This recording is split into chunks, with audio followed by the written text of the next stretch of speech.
Do the phrases feel-good movie and rape culture ever belong together?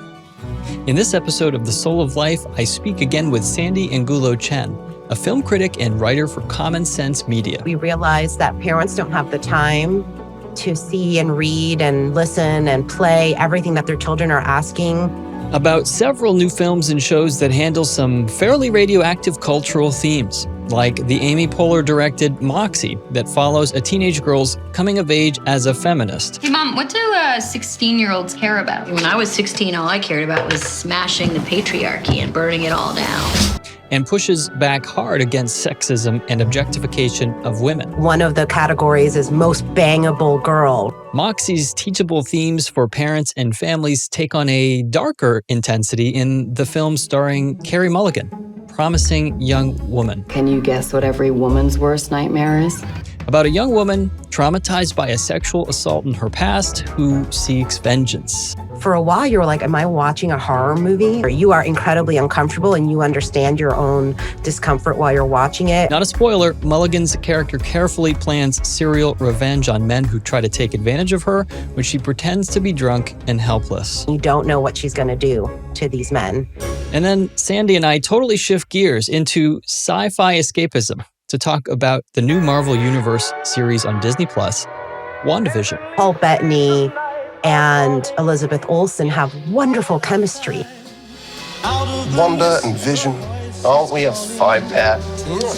Which showcases some of TV's classic sitcoms in the plot of two superpowered beings living their ideal suburban lives with some rather unreal habits. This is our home now. I want us to fit in.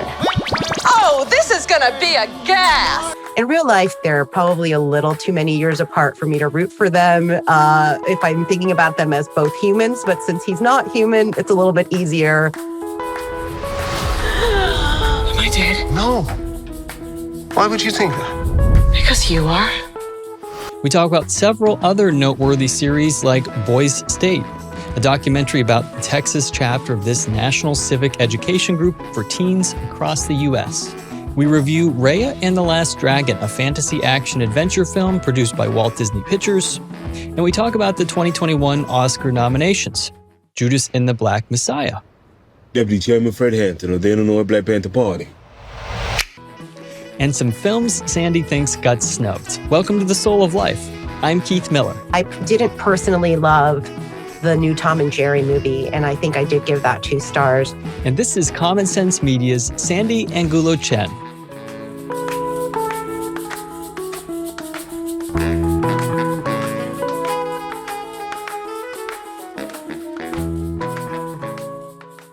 I'm Keith Miller, and my podcast, The Soul of Life, is here to help you remember who you really are. I'll bring together people who have gotten off their treadmills. I'll have conversations with athletes, musicians, doctors, scientists, healers, and entrepreneurs to discuss the fascinating edges of our knowledge in neurobiology, psychology, and physics. This is The Soul of Life. Please take the time now to subscribe to The Soul of Life wherever you're listening. Give it a thumbs up or write a positive review. That's the best way to make sure you don't miss out on these amazing episodes planned for Season 2. Sandie Angulo Chen is a film critic, entertainment reporter, and book reviewer. She's written professionally about movies, books, and pop culture for more than 20 years, contributing to outlets such as Common Sense Media, where she's the senior reviewer, The Washington Post, Kirkus Reviews, EW.com, Moviefone, and Variety. She's a proud member of the Washington Area Film Critics Association, the Alliance of Women Film Journalists, and the nonprofit advocacy group We Need Diverse Books. Sandie lives in Silver Spring with her husband and 3 children. It's great to have Sandie here a second time. She was here with me on Season 1 of The Soul of Life, and you're back for Season 2. You're the only guest that so far has made a cameo. Congrats. Well, thank you so much for having me back. It's always a pleasure to talk to you, Keith. Yeah, you're welcome. We're going to dive in and talk about some of your favorite shows, including WandaVision, which is Marvel's new series on Disney+, Moxie, and Raya and the Last Dragon. Maybe before we get there, I'll share with you that a couple shows I've been watching are Queen's Gambit and Cobra Kai. I think you had recommended those last time we spoke. And just a little teaser on this, I'm hoping to do, or in the production of an episode with Dominique Dawes, the gold medalist gymnast who resides here in Silver Spring and has a gymnastics academy. She's really the real life Daniel LaRusso. I mean, her story is amazing. She is starting this gym. You know, if people follow the Cobra Kai series, they understand the recast of this sort of good versus evil gymnastics, or in that case, karate approach, philosophy. And so Dominique Dawes is going to speak about her philosophy and her opinion that, you know, there's a way of training young people that can be too harsh, and sort of the win-all mentality. So that's sort of an interesting thing coming up.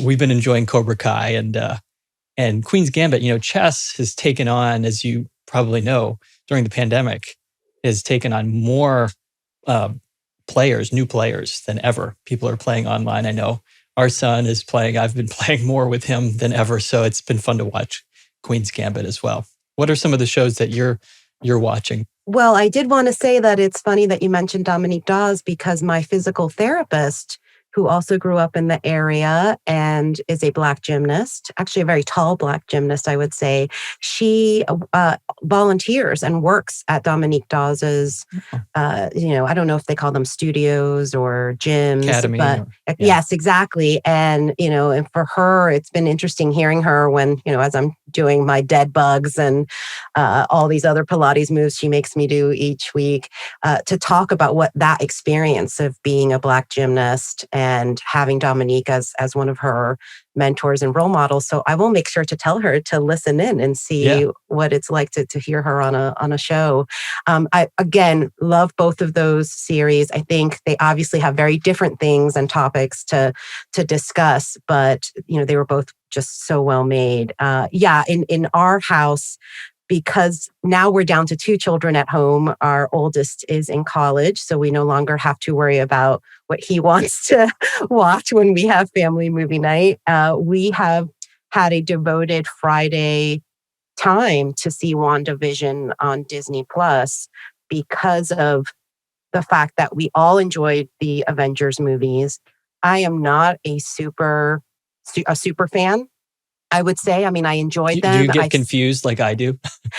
So I don't get super confused because of the children, because they know so much more about and especially when my oldest was home, he's probably our biggest comics geek in the family. So he has a really encyclopedic knowledge of not just the movies, but the comics themselves and the different iterations of the comics and the characters. There's so much cross-referencing, right? I'm really just beginning to realize that that some of these things which just appear bizarre or kind of one-off, kind of throwaway sort of lines, they're actually really tightly written. It is a show that obviously benefits fans who know every single little thing, but it is also completely accessible to families, even I would say to grandparents, when that's a thing again, right? When your children can watch things with their grandparents, because the way that WandaVision works is it's the story of Wanda and Vision, which is so it's perfect, but it also works perfectly as their couple's name and in the idea of how you would watch television, right? So WandaVision, it sort of takes off of the various sitcoms from various decades in pop culture history. So starting with shows like the Dick Van Dyke Show or Bewitched, and going all the way through, the Brady Bunch, all the way up to Malcolm in the Middle. And you see all of the ways that television has changed just by watching this one show. Is it helpful if you've seen at least Avengers, Infinity Wars, and Endgame? Absolutely. I would say if you have not seen those 2 films and don't know who the main characters are, you should probably do a little marathon of at least those 2 movies before this is set you jump 3 in. weeks after the events of Avengers Endgame, which was a 2019 film. Exactly. And so for the sake of just not having to stop and pause and look at Wikipedia every few seconds, it probably would be best to and those are all available on Disney Plus as well. But so watch Avengers Endgame. And what's the other one to watch maybe before this? The final 2, I would say, would be good in terms of sort of figuring out who these characters are and what's going on. But at the very least, Endgame, right? Okay. Because otherwise you have there's not a lot of point of reference, but all of the characters appear in various, I mean, the supporting characters that we're seeing helping them along the way or sort of talking to them. Many of them are already mentioned in the Marvel Cinematic Universe, or obviously the ones that you may not know much about are in comics lore. So that it was sort of fascinating to see my kids take the lead when it came to the plot line, but for us to remind them, oh, this is just like this sitcom, which you may or may not be aware of. And it really got them interested because to them, you know, Malcolm in the Middle was still before they were old enough to really watch TV. So they kind of knew about some of the sitcoms, but I don't know if we'd ever really watched them. So it made them curious about some of the things that they were watching and the laugh track, because there's, you know, except for kids shows, there's not a whole lot of shows with laugh tracks. So So it was fun. Have you guys started it yet in your house? I have not started it. No, I mean, we're still working through Watchmen, if you can believe that. Like, I think we got sort of stuck in some of the episodes of Watchmen that began to get, let's just admit, I think Watchmen has a dark sort of plot theme. But it's also twisting in or weaving in real life themes that are just dark, like racism and vigilante justice and lynching, right? So it's racial violence.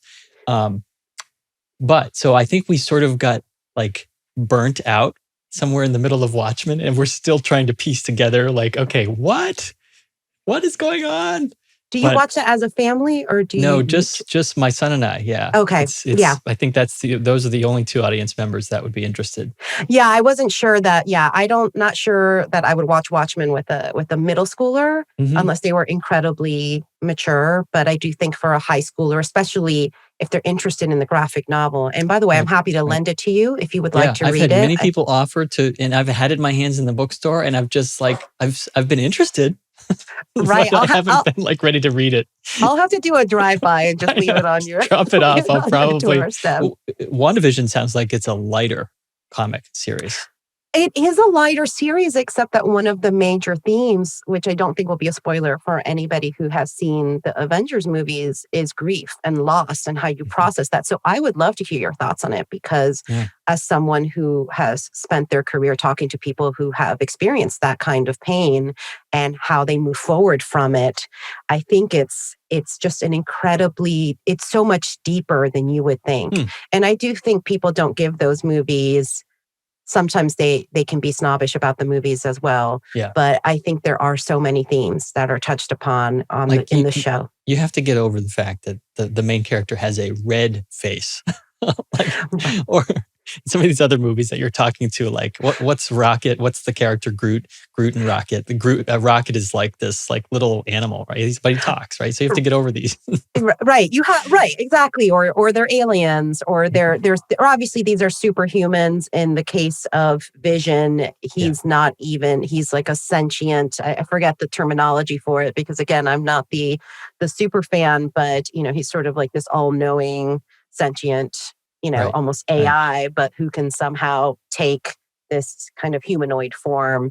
And Paul Bettany and Elizabeth Olsen have wonderful chemistry. Like you see, I think more than almost any of the other Avengers couples, so to speak, because, each one of them, many of them have had romances. I think it's kind of a powerful connection that they have, and they did a great job. In real life, they're probably a little too many years apart for me to root for them if I'm thinking about them as both humans. But since he's not human, it's a little bit easier to not have to think about that. Right. So after WandaVision, I did want to recommend the Netflix movie, which is an adaptation of a young adult novel that won many awards. In fact, here in Maryland, it's one of our Black Eyed Susan picks, and that's called Moxie. And it's directed and also stars Amy Pohler, but she is not the main character. She is the mom. And unlike her very, I would say, almost annoying mom in Mean Girls, who's like super permissive and just wants to seem cool, she's still very cool in this movie. But it's really about her daughter who witnesses the unfairness of a dress code at her high school and is inspired by her mother's 90s sort of riot girl zine days to protest some of the different forms of sexism that she sees in the film, in her high school, by creating an anonymous zine that she starts leaving in the girls' bathroom and around the school. So it's not just the dress code, it's the fact that the boys every year, in the fall, they create a list ranking the girls based on their body parts, based on their absolutely based on their sexual attractiveness. And I think one of the categories is most bangable girl, right? And so she starts seeing, why is it that we just are okay with this? And why is it that we just let this happen without doing anything? And I found it, now she is white, she's straight. It is, however, diverse in terms of her supporting friends. And I actually think there's in some ways really, really compelling characters. So she has a Black Latina. There's a new girl in school who immediately is like, your school is weird. And why do you guys just let this stuff happen? And then there's a diverse group of, girls who play various sports who don't understand why their winning championship teams get ignored, but the mediocre football team gets all of this attention. So a lot of Title IX issues there, because I'm sure you will continue to see that in the high schools that even our kids are involved in, that the girls' teams can have an amazing season and you'll see mostly parents and best friends. And the big boys sports like football and basketball can have very mediocre seasons. Right. We see that at University of Maryland. The women's team having just won the title in basketball. Right, exactly. And so my daughter plays field hockey, and I totally see that. The best year that her high school had ever had, and very little, sort of spectatorship or, only getting mentioned in the newspaper because they had to send somebody there. So I really enjoyed it. I definitely think that it's a good one to watch with boys and girls. I will say that the male sort of, he's sort of the antagonist, is played by Arnold Schwarzenegger and Maria Shriver's son. And he has a hilariously punchable face. So very attractive, as you would imagine their child to be in some ways. But I picture like a Draco Malfoy character. Yeah, exactly. Absolutely. Like you look at him and you're like, you're pretty, but I really want to punch you. So they did a good job casting him. I think he's probably in his early 20s. But and just the show was just, it's short, it's sweet, and there is a book, which I think is great because if you decide to see it first, you can then go back and read it and sort of see the differences. Jennifer Matthew? Yes, exactly. And she is from Texas. She was a librarian and a teacher and then wrote this book. And, again, a lot of the feminist themes. It's not exact, as most adaptations are not. They can't be. But I think it really captured the spirit of the book. I would say the only misstep is that there's an almost too casual mention of a sexual assault accusation. And I don't think they gave that enough sort of weight in the show, in the movie. But I think that it is still a good movie to watch, particularly with teens of any gender. But it's not one just to pop in and watch and then not talk about. But I also think for those of us who are Gen X parents, it also gives us a chance to talk about our time as teens and how much things have changed. Right.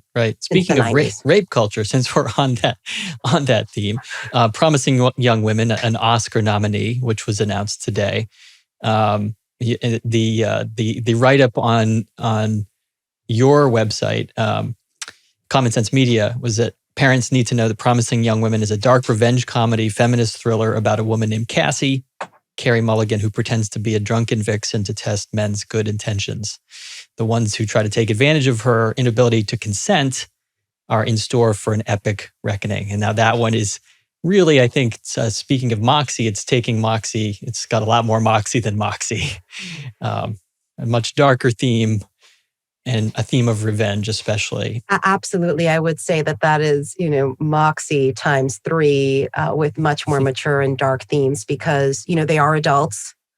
fully fledged adults and in their 20s, I believe. I think, in their late 20s. And Carey Mulligan's character is fascinating. It almost has, for a while, you're like, am I watching a horror movie? Like at the very beginning, Yeah, you're not really. The trailer looks like this is a serial killer movie. Like, what is going on? Yes. And I think the director who also wrote it, Emerald Fennell, she purposely does that, right? She's playing with these genres so that you're not sure. You are incredibly uncomfortable and you understand your own discomfort while you're watching it. And because there's so much tension and you don't know what she's going to do to these men because she is completely sober, but pretending.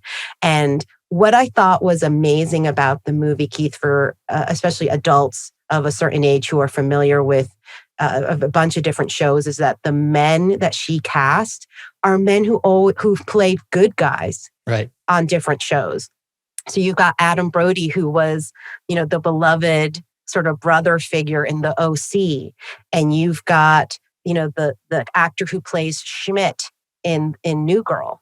You've got, there's one character who played literally a midwife on the show The Practice. Right. So you can see how sensitive a character, right? A male midwife. Do wrong, right? Yeah. So she does this wonderful job of, even as an audience member, you're like, but he's the good guy. He's the sweet guy. He's almost the beta guy in the things that you have seen before. Right. And here, because that is the idea, right? Even nice guys who seem like they just have your goodwill and they're going to drive you home can have something else on their mind. So it was really unforgettable, I would say. You will not forget it when you watch it.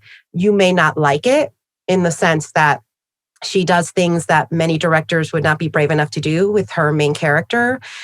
But I love the fact that it was, written and directed by a woman. I love that. I love how much Carey Mulligan obviously trusted her as a filmmaker. And, they both got Oscar nominations today. So congratulations to both of them. And obviously, it's a record-breaking year in terms of diversity on both fronts, because racial and ethnic and gender, because of the fact that not just Promising Young Woman, but Nomadland, which is also written and directed by a woman, Chloe Zhao, also got nominated. And I think it is the very first year that 2 women have been nominated for director. Right. And Ma Rainey's Black Bottom, obviously, I'm trying to remember if that was nominated, if it was just Chadwick Boseman that was nominated, or if that was, I don't think that was in Best Picture. No, it wasn't.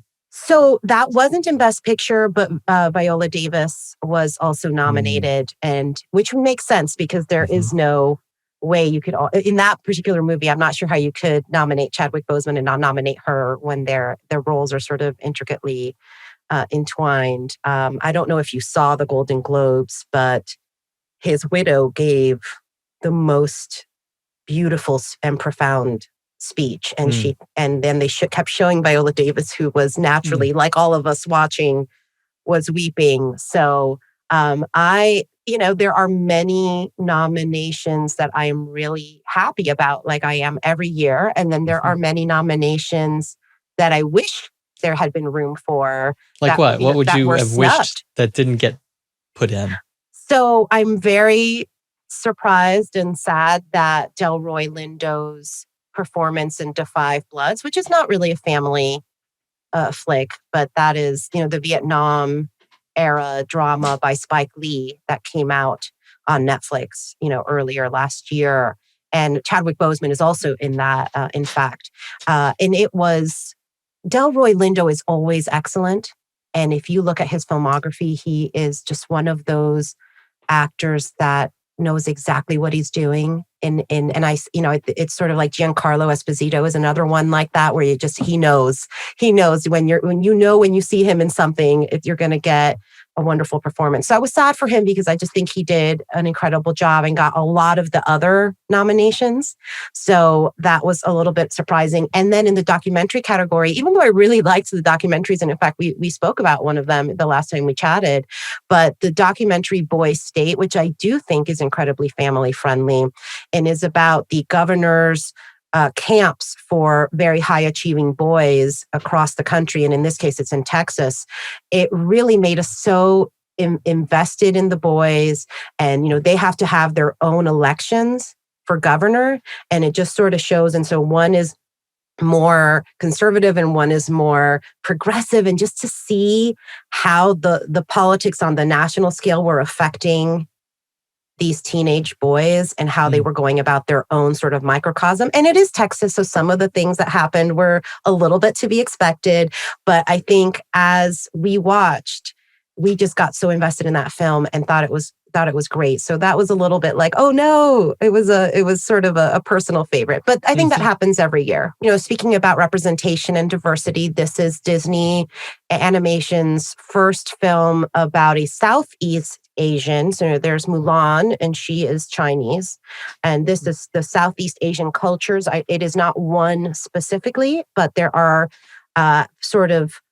you can see the influences from many of those different countries, right? So there's Vietnam and Laos and Cambodia and Thailand. You can see a lot of elements from the various countries in that film. I also really appreciated that there was no romance. So you can see that film without thinking, okay, where's the prince or where's the knight or like Frozen. Yes, and even though I enjoyed those two, and Frozen's really, I would say, more about sisterhood than romance, but I just enjoyed that it wasn't about that. It was about friendship and teamwork and sort of coming into your own, and sort of this idea of unity, which I think we could all use, right, this particular year after last year. So I thought it was great. The main character is voiced by Kelly Marie Tran. Kelly Marie Tran will be known to Star Wars fans. And, she was, I forget her character's name, Rose. It immediately came to me. She's in that, and Sandra Oh is in it. Gemma Chan from the Crazy Rich Asians movie is in that.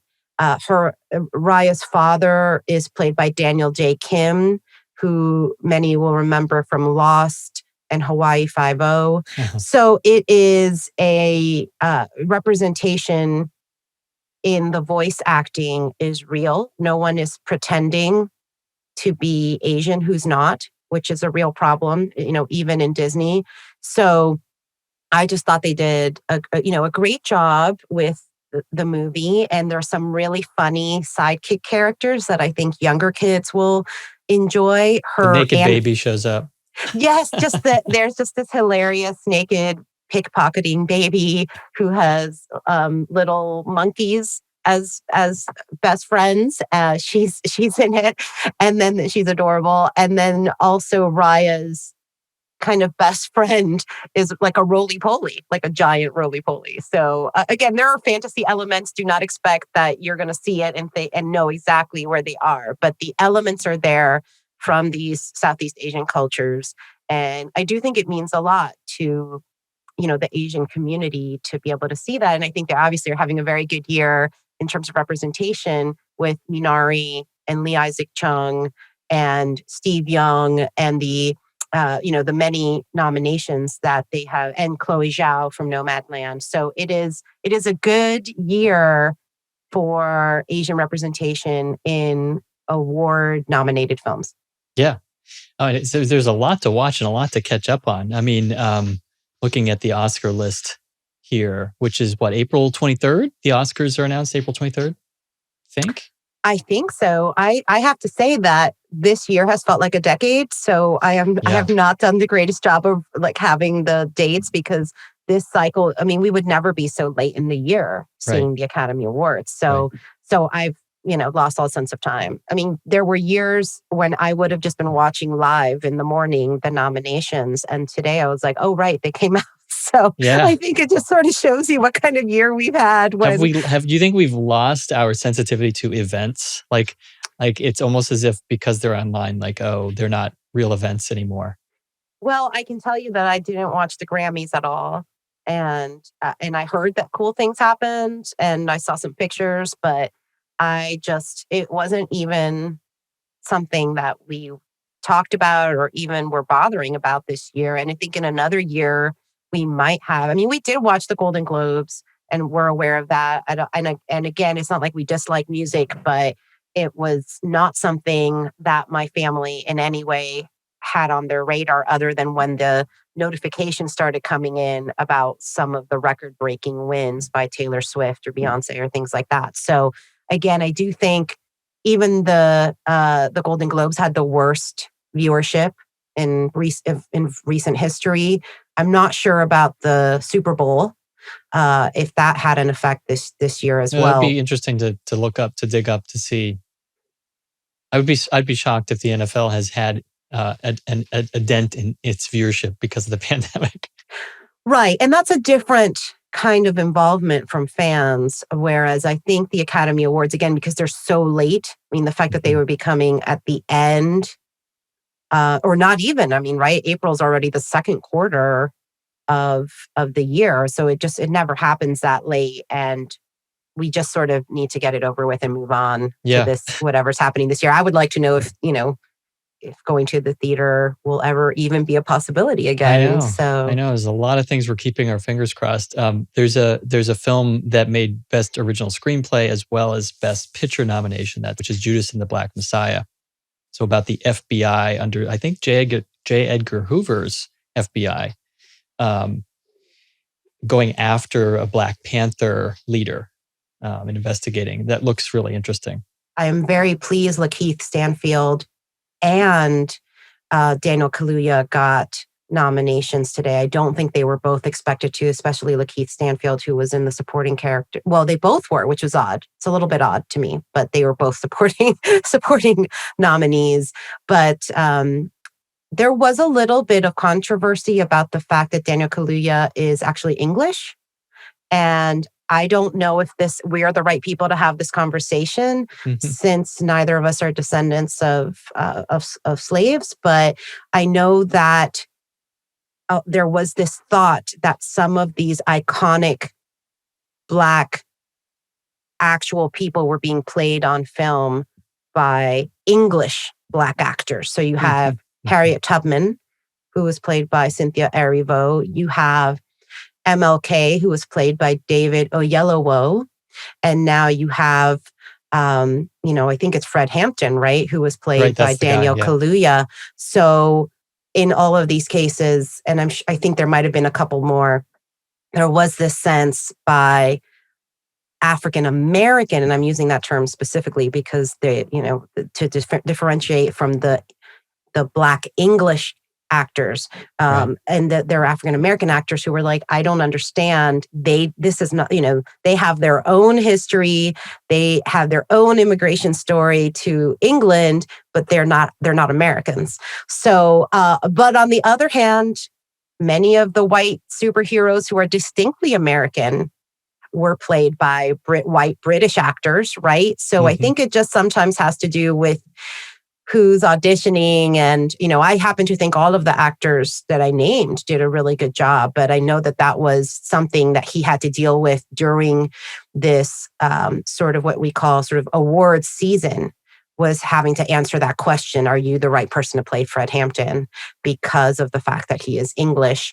And I think it's sort of like Idris Elba. I mean, there's many who have come from different parts of, whether it's Nigeria or Sierra Leone, and they go straight to England.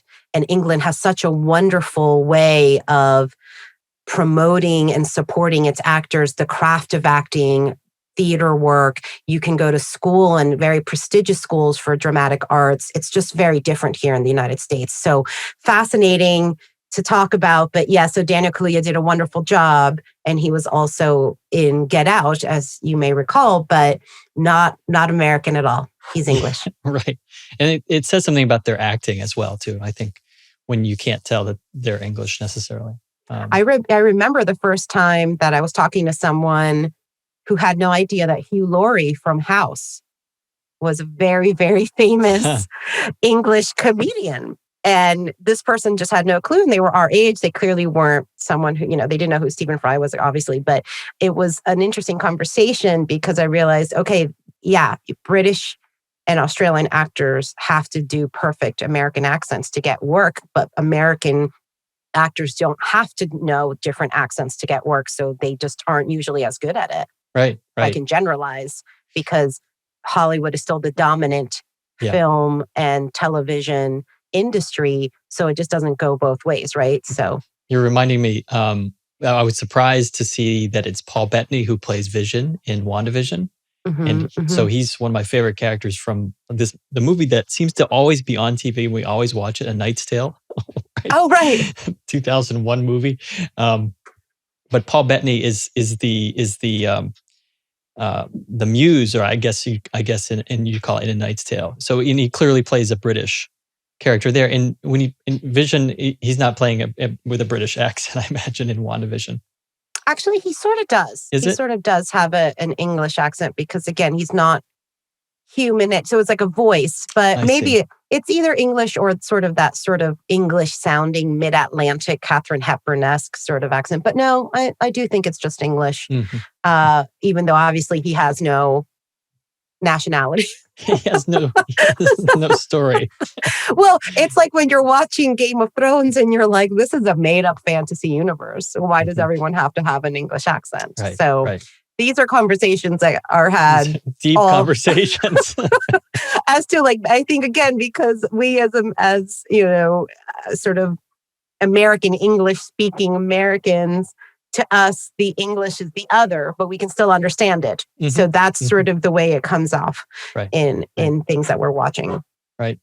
Say a little bit, Sandie, about Common Sense Media. That's something we didn't say much about at the beginning here to kick things off. But what any kind of a brief summary about kind of what you do with Common Sense and what they're doing now. I mean, Common Sense Media is where you see it on if you have Netflix, or if you see it in the reviews on your media provider, usually. Yeah, I would say that Common Sense Media has grown to the point where I can't even tell you all of the partnerships that they have with various companies now, where you can see the reviews are just kind of seamlessly woven into different cable providers and different. I mean, it's everywhere. So Common Sense Media, I began writing for them in 2005, in the sense that I was a partner media writer when I worked at Moviefone, and I had a family film guide where I would write the review and I would get the proprietary grid from Common Sense. After I left AOL, because everyone leaves AOL eventually, I got hired to be one of their movie reviewers. And it's not a full-time gig, but I have been writing for them as a senior reviewer now for, I guess that's 14 years in January. And so through that time, I have seen it grow so much. And what we do is we make it easy for parents to sort of have the quick hits as to what the kind of content that their family and their children are consuming is. So whether it is a movie or a book, an app, a video game, I think they do music, although I've never been involved with that. But, definitely all of the other genres and media, you can see what the age appropriateness is based on different child psychologists and educators' rubrics. Please take the time now to subscribe to The Soul of Life wherever you're listening. Give it a thumbs up or write a positive review. That's the best way to make sure you don't miss out on these amazing episodes planned for season 2. And then you can make your own decision for your family. We don't tell anybody what to do, and we are not religiously or politically affiliated. It's really not even morally it's not like a moralizing kind of tone. It's really just like, here's what happens and here's what you should know. Right. And I do think that there are other places that count the number of curse words. And I appreciate that we don't do that. I just give you a general idea. And the idea is that we love media, but we realize that parents don't have the time to see and read and listen and play everything that their children are asking. And now we're sort of oversaturated with different things for their... Can't keep up. It's so hard. Right? It's impossible. So I also love, and I don't have any part of this, but the editors do it. And I think they do such a good job while we reviewers are doing our part, is that they make these best of lists that are based on the different things we've reviewed. And then those are really helpful. And I give those to different families all the time. I send them the links because they break them up into genres or into kinds of books or games, and sometimes it's age-based and sometimes it's just, best fantasies. And you can just sort of go through those. And recently, I think both the books department and the movies department did best books to read by age 12 and best movies to watch by age 12. And they did seek input from the main reviewers from those sections. Like you hear the kind of like, in my opinion, sort of vanilla, sort of neutral kind of review that someone like you might write. They just sort of just the facts. Here's some basic plot. Here are some themes. Here are things that you should be aware of if you have children. And then the parents get into it. Like, one person wrote about WandaVision that, this was appropriate for, for mature kids or something like that. But it was also very confusing and maybe kids might not like that. And then another parent was like, wait a minute, this is not confusing for kids at all. This is confusing for adults who don't know what's going on. Right. Absolutely. No. And I think that's when you see the ideology and the values of the people who use common sense is through those reviews. And I'll never forget that, and again, I'm not here to say that anything that your family values is wrong or right. And except for the fact that I'm going to say a kiss. And it's a kiss to me as a kiss. And if you read in my actual summary that the character is LGBT, then you can make an assumption based on that. But I am not going to spell out whether it's two men kissing or two women kissing or a teenage boy and a teenage girl. Like I just say kissing. And I appreciate that.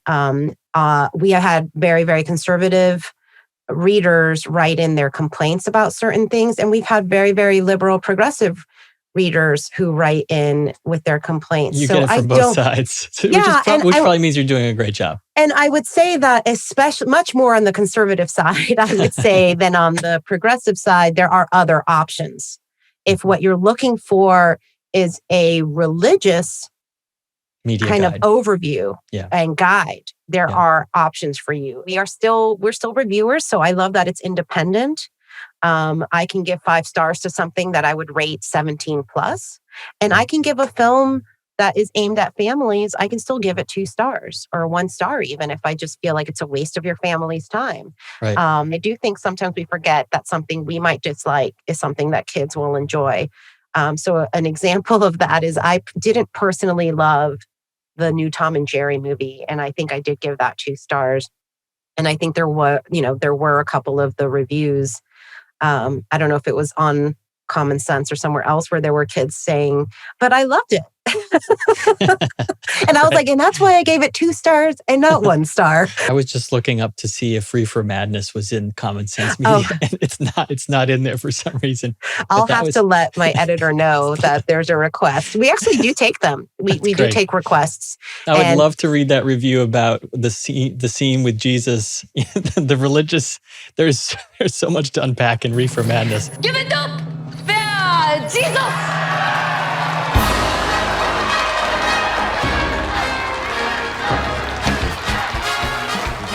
I'm here to help you, Jimmy, and return you to the fold.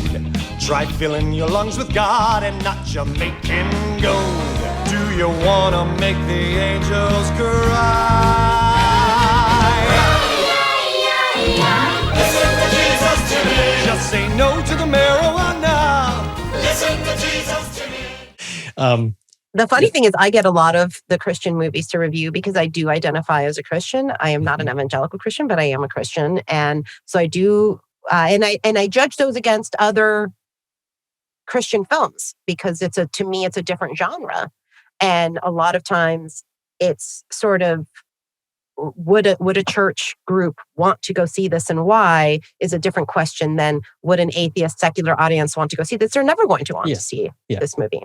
Yeah. But for what it is, some of them are better than others, just like any other movie. Right. And, that's something that I do take seriously, like what are the production values and the acting? I mean, it's always going to have an evangelical theme because that's what many of these faith-based movies are trying to do, but they're not all as successful as movies.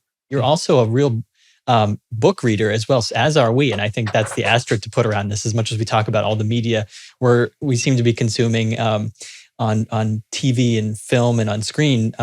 Reading is another passion of yours and could be a whole nother topic for another day. I would love to talk about books. I feel like this year I've probably been more invested in books than in even film. And I was telling someone that there might be something to be said about the fact that I watched the American Library Association, the Caldecott, Newbery, Coretta Scott King Awards live, streaming very early in the morning in January. But for the Oscar nominations, just sort of waited till they showed up in my notifications. So yes, I'm very committed to my books and love talking to families trying to kind of nudge their children back to reading, because what people don't realize is that kids stop reading for pleasure, a really large percentage of them, once they get to middle school.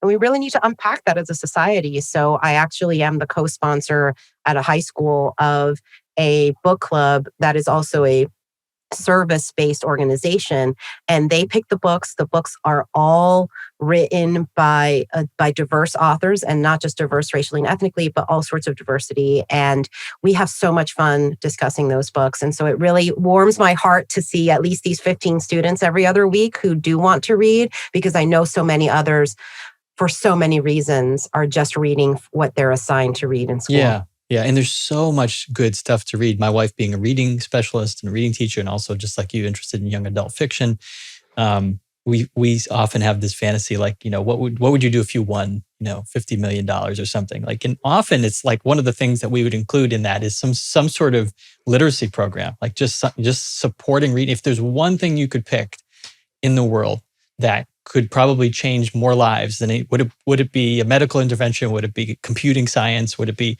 we would choose probably reading, and in light of the topic, we're talking about film and screen productions. That's one of the things that we think is the most important thing in the world is literacy. Absolutely. And I do think that's why sometimes these adaptations are great, because it does get audiences sort of, in some ways you can think of them as a trailer for the book, because if you really liked the film or the show, you're like, well, what did that even, and that happened to me. I loved The Queen's Gambit. I went back and read it. Go back and read the book. And it was immediate for me. I'm reading, I don't know if you got into this series, but the Chernobyl, I think it's just called Chernobyl. That was on Netflix a couple years ago. We watched that and just loved it. I love historical fiction, or I just love nonfiction. And so I just picked up the Chernobyl book, which is like this thick. Yeah, absolutely. But because I watched that film. Or Hamilton. Hamilton, Yes. the musical, got people really interested in all things Hamilton, including Ron Chernow's, the biography that he wrote. And that's a doorstopper. Yeah. And then there were several young adult books about both Hamilton and Eliza, and I think that there was just, and I think people just wanted more and more and more. And so I am one of those people that grew up a little bit of a snob about what I read. And then during the last administration, I think it's okay to say I needed escapism. And I started reading romance novels. And I thought, where had these books been all my life? Why was I such a snob and thinking I had to be reading award-nominated literary fiction or nonfiction for it to count?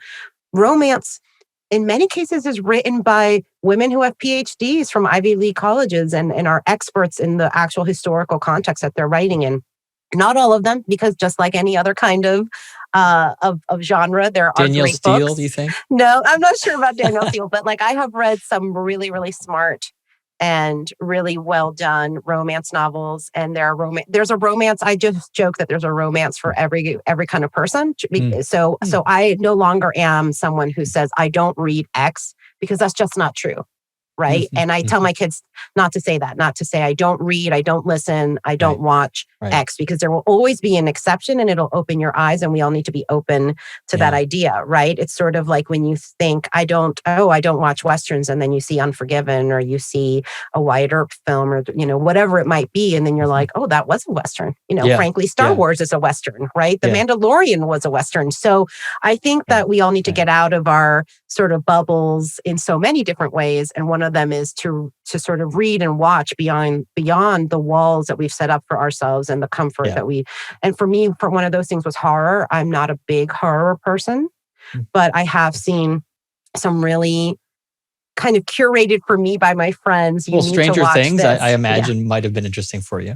Right. Stranger Things are like, and again, they really are horror, but Midsummer that was something that really pushed the boundaries of what I would feel comfortable watching. But I would say it's an excellent film. But yes, it's hard and it's really hard to watch. And I probably wouldn't watch. I'm never going to be the kind of person that wants to watch horror every weekend. But I do think it's good to stretch our viewing and our reading habits that way. Don't believe don't believe everything you think. I had a guest, Harvard researcher on mindfulness and positive psychology, the mother of mindfulness, and Ellen Langer. She one of the things she kept saying is like, we have to remember that we don't know. To go around packing your mind with things that you know is such a sets you up in so many ways to not know things. And to really be ignorant of things. So to instead go around saying, well, maybe you don't know. So uncertainty, the uncertainty principle. Great to speak with you, Sandie Angulo Chen. So great to talk about these films and productions, and hope to speak with you again soon. Oh, thanks so much for having me. I can't wait to do it again. Thanks for listening to The Soul of Life. This is Keith Miller. Oh, and don't forget, please leave a thumbs up or a like for this episode wherever you're listening, so that others like you may find the soul of life. I mean, really, it's not every day you get to share the soul of life with someone. Okay, so you can post a comment or question on souloflifeshow.com. I'd love to hear from you, and please subscribe now to get the next episode. I look forward to sharing more of my soul of life with you. I like it, and it's not harsh to my eardrum. All right, I will go.